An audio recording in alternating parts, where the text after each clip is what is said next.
Hello దోస్తులు, ఈరోజు మా ఇంటి దగ్గర మేము స్వయంగా పండించుకునే కూరగాయ చెట్లను చూపిస్తారండి. అన్ని వంకాయ చెట్లు, టమాటా చెట్లు కూడా పెట్టిన మీద ఇవన్నీ టమాటా కాయలు చూడండి ఎట్లా కాసినాయో. ఏమో దోసకాయ చెట్లు. ఇంకో వారం రోజులు అయితే మీ అందరికి దోసకాయలు కూడా ఇస్తా.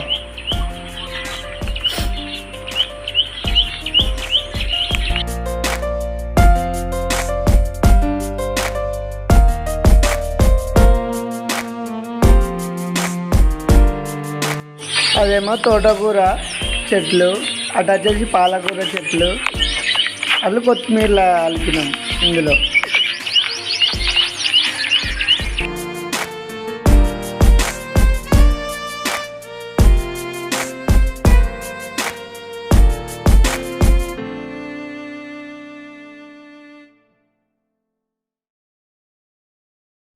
ఇవేమో అలసందకాయ చెట్లు, ఇప్పుడే చిన్న చిన్న మొక్కలుగా పెరుగుతున్నాయి.